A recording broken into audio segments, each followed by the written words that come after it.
Le Parlement de la République démocratique du Congo abrite, à partir de ce lundi 5 décembre 2022, au Palais du Peuple, les travaux de la 52e Assemblée plénière du Forum parlementaire de la Communauté de développement de l'Afrique australe. Invité de marque de ce forum, le chef de l'État, Félix-Antoine Tshisekedi Tshilombo, président en exercice de la SADC, a rehaussé de sa présence la cérémonie d'ouverture de ces assises qui s'étendront durant 7 jours. Une cérémonie à laquelle ont pris part les présidents de 2 chambres du Parlement, Christophe Mbosso Nkodia, président en exercice du Forum parlementaire, et Modeste Bahati Lukwebo, président du Sénat, ainsi que plusieurs délégués des pays africains membres de la communauté. Placé sous le thème « Le rôle du Parlement dans le cadre du renforcement des cadres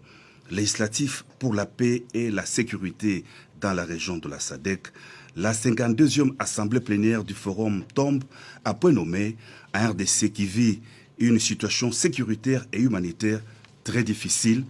causée par l'agression du Rwanda dans l'est du pays, sous couvert du groupe terroriste M23. Les forums parlementaires de la SADC, qui se veut une émanation des populations, devraient concourir et renforcer l'intégration et la coopération régionale, a indiqué le président de la République dans son discours d'ouverture des travaux. Pour le cas de la RDC, le chef de l'État a stigmatisé l'insécurité persistante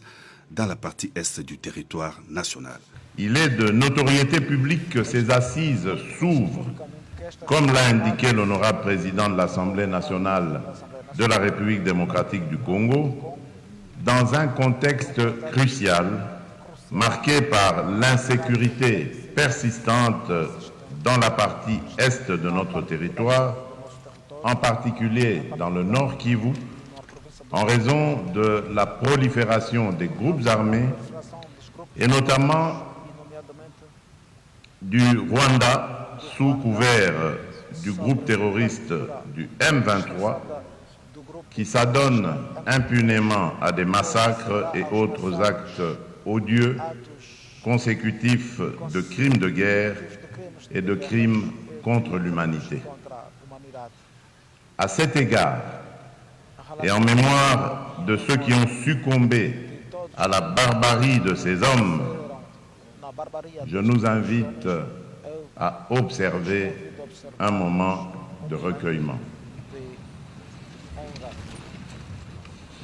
Honorables parlementaires, distingués invités, parlant de l'agression nous perpétrée par le Rwanda, nous n'avons jamais cessé et jamais nous ne cesserons de condamner cette aventure belliqueuse et ignoble